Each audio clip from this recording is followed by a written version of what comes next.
परिचय। हमारे शरीर की पांचों ज्ञानेंद्रियों में नेत्र सबसे महत्वपूर्ण अंग है। नेत्रों से ही हम देख पाते हैं और अपने आसपास के विचित्र संसार की प्रशंसा कर पाते हैं। हमारे नेत्र हमें दुनिया के रंग दिखाते हैं। उद्देश्य। इस पाठ के अंत में आप निम्न करने में सक्षम हो जाएंगे: मानव नेत्र के कार्य को समझना, दृष्टि दोषों और उनके सुधार के बारे में जानना, समपार्श्व यानी प्रिज्म के माध्यम से प्रकाश के अपवर्तन को समझना, कांच के समपार्श्व यानी प्रिज्म के माध्यम से श्वेत प्रकाश के विक्षेपण को समझना, वायुमंडलीय अपवर्तन और उसके अनुप्रयोगों को जानना, प्राकिरणन और उसके अनुप्रयोगों को जानना। मानव नेत्र और उसके कार्य। हमारे नेत्र हमें दुनिया के रंग दिखाते हैं। मानव नेत्र में एक क्रिस्टलीय लेंस होता है और यह कैमरे की भांति कार्य करता है। नेत्र के विभिन्न भाग और उनके कार्य इस प्रकार हैं: स्वच्छ मंडल यानी कॉर्निया, यह पुतली की सामने वाली सतह पर स्थित पारदर्शी उभार होता है। प्रकाश स्वच्छ मंडल के माध्यम से ही नेत्र में प्रवेश करता है। परितारिका यानी आइरिस, यह कॉर्निया के पीछे स्थित एक पतली और वृत्ताकार झिल्ली होती है जो कि पुतली के आकार को नियंत्रित करती है। पुतली, यह परितारिका के बीचों बीच स्थित एक छिद्र होता है जो कि काला दिखता है और नेत्रों में प्रवेश करने वाले प्रकाश की मात्रा को फैलाकर या सिकुड़ाकर नियंत्रित करता है। दृष्टि पटल यानी रेटिना, यह एक बेहद पतली झिल्ली है जो कि एक पर्दे यानी स्क्रीन की भांति कार्य करती है। अभिनेत्र लेंस रेटिना पर किसी वस्तु का वास्तविक तथा उल्टा प्रतिबिंब बनाता है।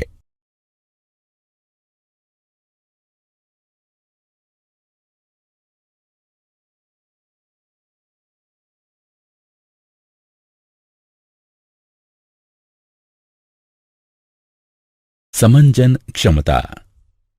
मानव नेत्र लेंस फोकस दूरी को बढ़ाने या घटाने में सक्षम होते हैं। इसे समायोजन की क्षमता कहते हैं। समंजन पक्षमाभी पेशियों यानी सिलेरी मसल्स की सहायता से प्राप्त किया जाता है। नेत्र के लेंस की फोकस दूरी को एक सीमा तक ही व्यवस्थित किया जा सकता है। दूर बिंदु, वह अधिकतम दूरी जहां तक हम किसी दूरस्थ वस्तु को स्पष्ट देख सकते हैं।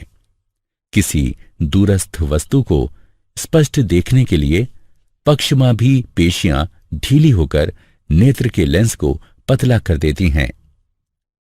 निकट बिंदु, वह न्यूनतम दूरी जहां पर स्थित कोई वस्तु बिना किसी दबाव के स्पष्ट देखी जा सकती है। निकटस्थ वस्तु को स्पष्ट देखने के लिए पक्षमाभी पेशियां संकुचित होकर नेत्र के लेंस को मोटा कर देती हैं।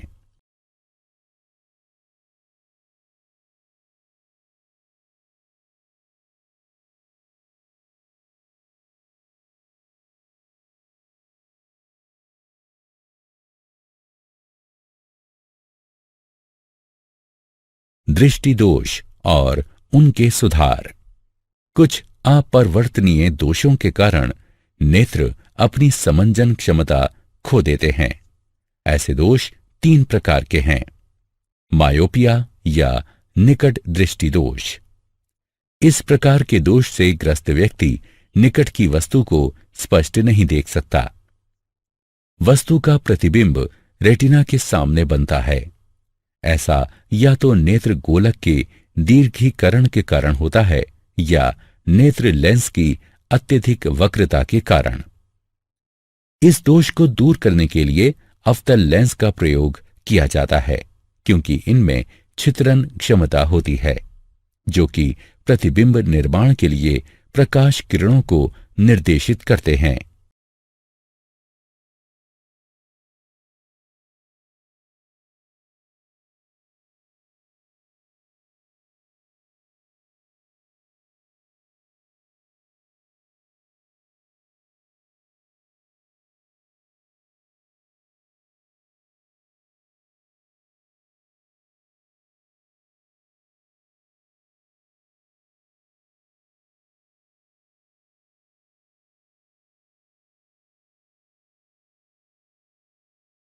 दीर्घ दृष्टि दोष और उसका सुधार। हाइपरमेट्रोपिया या दूरदृष्टि दोष। इस प्रकाश के दोष से ग्रस्त व्यक्ति दूरस्थ वस्तुओं को स्पष्ट नहीं देख पाता है।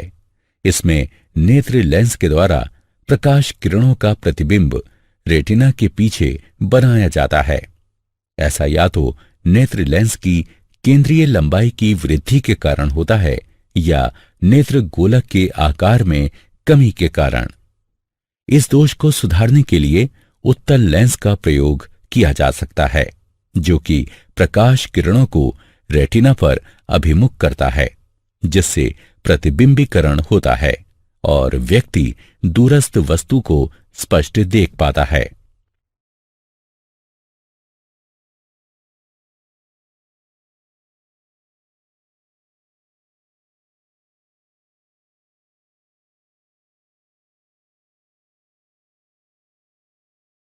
जरा दूरदृष्टिता और उसका सुधार। जरा दूरदृष्टिता यानी प्रेसबायोपिया। इस प्रकार के दोष से ग्रस्त व्यक्ति ना तो निकट की वस्तुओं को स्पष्ट देख पाता है और ना ही दूर की वस्तुओं को। यह दोष बढ़ती आयु के साथ दुर्बल हो रही पक्षमाभी पेशियों और नेत्र लेंस के लचीलेपन में कमी के कारण होता है। इस दोष को दूर करने के लिए व्यक्ति को द्विकेंद्रीय लेंस धारण करने पड़ते हैं, जिनमें ऊपरी भाग में अवतल और निचले भाग में उत्तल लेंस होते हैं।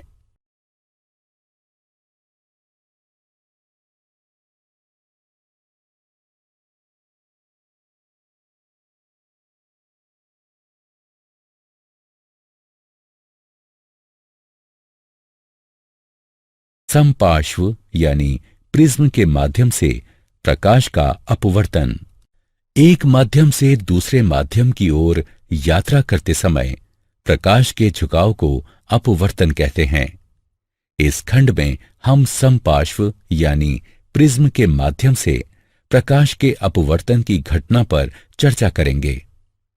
समपार्श्व यानी प्रिज्म दो त्रिकोणीय आधारों और तीन चौकोर तलों वाली ठोस आकृति है। प्रत्येक तल के मध्य का कोण समपार्श्व कोण कहलाता है। एक रंग के प्रकाश की किरण एक कांच के प्रिज्म पर आपतित होती है और अभिलंब की ओर मुड़कर हवा से कांच में प्रवेश करती है। इसके पश्चात सीधे गमन करते हुए यह अभिलंब से दूर कांच से हवा में प्रवेश करती है। आपतित किरण और अपवर्तित किरण एक कोण पर है, जो विचलन कोण कहलाता है। कांच के समपार्श्व के द्वारा श्वेत प्रकाश का विक्षेपण। अब हम इस पर चर्चा करेंगे कि यदि हम कांच के समपार्श्व पर श्वेत प्रकाश संयोजित करें तो क्या होगा। जब कांच के समपार्श्व यानी प्रिज्म पर श्वेत प्रकाश डाला जाता है तो यह 7 रंगों में विखंडित हो जाता है। बैगनी, गहरा नीला, नीला, हरा, पीला, नारंगी और लाल। इस घटना को श्वेत प्रकाश का विक्षेपण कहते हैं। विक्षेपण का कारण। श्वेत प्रकाश 7 विभिन्न आवृत्तियों पर आधारित होता है, जो कि एक भिन्न रंग के अनुरूप होती हैं। प्रत्येक रंग का विचलन कोण भिन्न होता है, जिसके कारण प्रत्येक रंग एक भिन्न कोण पर झुकता है और हमें रंगों का एक समूह दिखाई देता है, जिसे विबग्योर यानी इंद्रधनुष कहते हैं।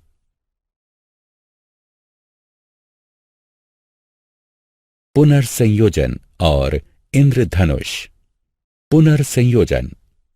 आइजैक न्यूटन ने देखा कि यदि वो कांच के दो समपार्श्वों यानी प्रिज्मों को एक दूसरे के इस प्रकार समानांतर रखते थे कि वे एक दूसरे के उलट हों, तो एक समपार्श्व यानी प्रिज्म में प्रविष्ट होने वाला श्वेत प्रकाश 7 रंगों में विखंडित हो जाता था, और जब यह सतरंगा प्रकाश दूसरे समपार्श्व पर आता था तो पुनः श्वेत प्रकाश में परिवर्तित हो जाता था। इसे ही पुनर्संयोजन कहा जाता है। हम सबको वर्षा के पश्चात इंद्रधनुष का दृश्य देखना अच्छा लगता है। यह एक प्राकृतिक घटना है जो कि प्राकीर्णन का परिणाम होती है। इंद्रधनुष आकाश में सदैव सूर्य की विपरीत दिशा में प्रकट होता है। वर्षा के दौरान जल की बूंदें सूर्य के प्रकाश के लिए समपार्श्व यानी प्रिज्म का कार्य करती हैं। जल की बूंदें अपरिवर्तित होती हैं, प्राकीर्णित होती हैं और फिर सूर्य के प्रकाश को इंद्रधनुष बनाने के लिए आंतरिक रूप से परावर्तित करती हैं। पुनर्संयोजन ऐसी घटना है जो कि विक्षेपण का विलोम है। इंद्रधनुष एक प्राकृतिक रूप से होने वाली घटना है जो कि सूर्य के प्रकाश के विक्षेपण के कारण होती है। इंद्रधनुष आकाश में सदैव सूर्य की विपरीत दिशा में दिखाई देता है। वायुमंडलीय अपवर्तन और उसके अनुप्रयोग। हमारा वायुमंडल किसी स्थान विशेष पर समान रूप से सघन नहीं है। स्थानीय परिस्थिति पर निर्भरता के कारण यह धरातल के निकट गर्म या ठंडा हो सकता है। गर्म वायु ठंडी वायु की अपेक्षा हल्की होती है, अतः इसका अपवर्तनीय सूचकांक ठंडी वायु के अपवर्तनीय सूचकांक की अपेक्षा कम होता है। इसके कारण वायुमंडल में प्रवेश करने वाला सूर्य अथवा तारों का प्रकाश अपवर्तित होता है। इसे वायुमंडलीय अपवर्तन के नाम से जाना जाता है। तारों का टिमटिमाना वायुमंडलीय अपवर्तन का एक उदाहरण है। तारों से आ रहा प्रकाश जैसे ही वायुमंडल से होकर गुजरता है, तारे की वास्तविक स्थिति की अपेक्षा उसकी सामान्य और आभासी स्थिति दिखाई देती है। साथ ही वातावरण की गत्यात्मक प्रकृति के कारण तारे का प्रकाश अस्थिर भी होता रहता है और इसी कारण तारे टिमटिमाते हुए प्रतीत होते हैं।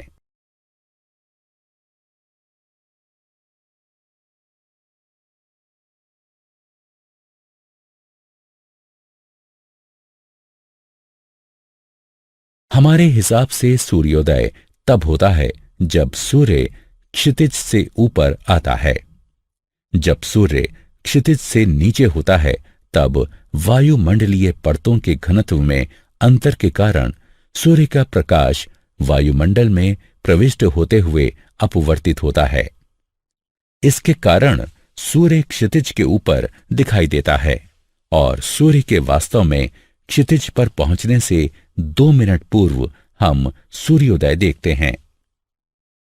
इसी प्रकार वायुमंडलीय अपवर्तन के कारण ही सूर्यास्त हमें 2 मिनट देर से दिखाई देता है। प्रकाश का प्राकीर्णन और उसके अनुप्रयोग। वायुमंडल से होकर गुजरने के दौरान धूल कणों और वायु अणुओं के द्वारा प्रकाश फैल जाता है। इसे प्रकाश का प्राकीर्णन कहा जाता है। प्राकीर्णित प्रकाश का रंग प्राकीर्णित हो रहे अणुओं के आकार पर निर्भर करता है। टिंडल प्रभाव। जब प्रकाश किसी कलीलीय घोल पर डाला जाता है तो वह कलीलीय कणों के द्वारा प्राकीर्णित हो जाता है और इस कारण प्रकाश पथ दिखाई देने लगता है। इसे टिंडल प्रभाव कहते हैं। जैसे किसी अंधेरे कमरे में जब एक छिद्र बनाया जाता है और प्रकाश को उसमें से गुजारा जाता है, तब हम प्रकाश पथ और धूल के उन कणों को स्पष्टता देख पाते हैं जिन्हें साधारण परिस्थितियों में वायु में नहीं देखा जा सकता।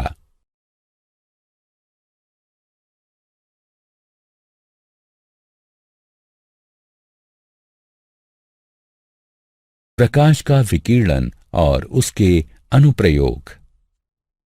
प्रकाश के विकिरण के उदाहरण निम्नलिखित हैं। आकाश का रंग।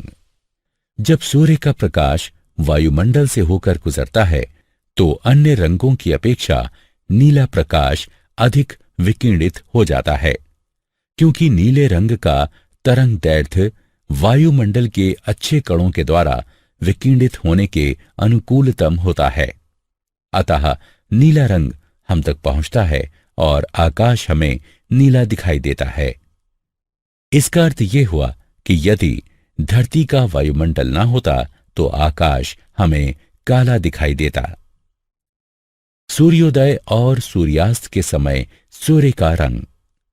सूर्योदय या सूर्यास्त के समय सूर्य का प्रकाश अधिक दूरी तय करता है, अतः कम तरंगदैर्घ्य होने के कारण नीला रंग विकिरणित हो जाता है और हम तक केवल लाल रंग पहुंचता है। सर्वाधिक लंबे तरंगदैर्घ्य के कारण, अतः सूर्योदय और सूर्यास्त के समय सूर्य रक्ताभ प्रतीत होता है। क्या आप जानते हैं मनुष्य की दृष्टि का क्षैतिज क्षेत्र एक आंख से लगभग 150 डायोप्टर और दोनों आंखों से लगभग 180 डायोप्टर होता है। किसी तारे का टिमटिमाना उसके प्रकाश के वायुमंडलीय अपवर्तन के कारण होता है। वायुमंडलीय अपवर्तन के कारण सूर्य हमें सूर्योदय के वास्तविक समय से लगभग 2 मिनट पूर्व और सूर्यास्त के वास्तविक समय से लगभग 2 मिनट पश्चात तक दिखाई देता है। प्यूपिल अपना आकार प्रबल मनोवेगों के प्रभाव के कारण भी बढ़ा सकता है। नीली आंखों वाले भूरी आंखों वालों की अपेक्षा ज्यादा बेहतर देखते हैं। आइरिस के रंग का दृष्टि तीक्ष्णता से कोई संबंध नहीं है। मनुष्य की आंख मूलतः 3 रंग देखती है, लाल, हरा और नीला। ये मूल रंग हैं। श्वेत रंग इन तीनों रंगों का संयोजन है। काला रंग इनके अभाव स्वरूप है। पीला, बैगनी और हल्का बैगनी रंग 2 मूल रंगों के संयोजन से बनता है। इन्हें द्वितीयक रंग कहते हैं। कुत्ते लाल और हरे रंगों के मध्य अंतर नहीं कर सकते। साधारण मनुष्य 1 मिनट में 12 बार पलकें झपकाता है, यानी कि प्रतिदिन औसतन लगभग 10,000 बार। आंख मानव शरीर का एकमात्र अंग है जो दिन रात किसी भी क्षण बिना आराम किए 100% क्षमता के साथ काम कर सकता है।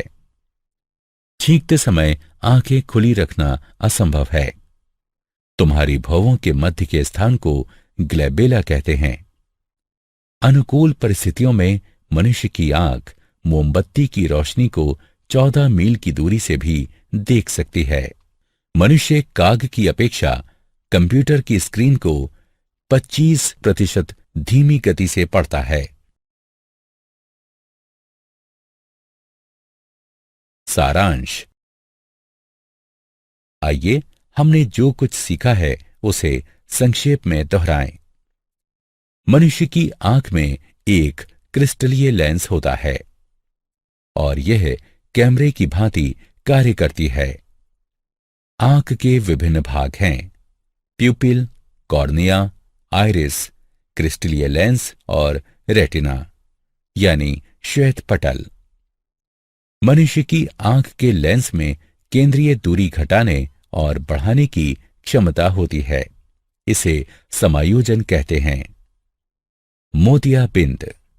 यह एक नेत्र रोग है जिसमें आंख के लेंस की पारदर्शिता समाप्त हो जाती है, जिसके कारण आंशिक या संपूर्ण दृष्टिहीनता आ जाती है।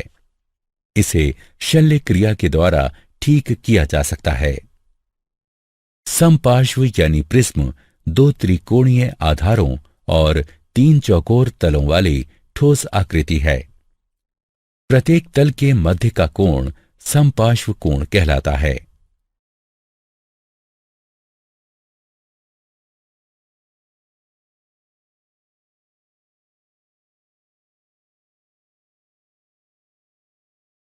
जब कांच के समपार्श्व यानी प्रिज्म पर श्वेत प्रकाश डाला जाता है तो ये 7 रंगों में विखंडित हो जाता है। बैंगनी, गहरा नीला, नीला, हरा, पीला, नारंगी और लाल। इस घटना को श्वेत प्रकाश का प्राकीर्णन कहते हैं। पुनर्संयोजन एक ऐसी घटना है जो कि प्राकीर्णन का विलोम है। प्रकाश का अपवर्तन। जब प्रकाश वायुमंडल की विभिन्न परतों से होकर गुजरता है तो वायुमंडलीय अपवर्तन कहलाता है। टिंडल प्रभाव। जब प्रकाश किसी कलीलीय घोल पर डाला जाता है तो वो कलीलीय कणों के द्वारा प्राकीर्णित हो जाता है और इस कारण प्रकाश पथ दिखाई देने लगता है। प्राकीर्णन। जब प्रकाश वायुमंडल से होकर गुजरता है तो ये धूल कणों और अन्य वायु कणों के द्वारा फैल जाता है।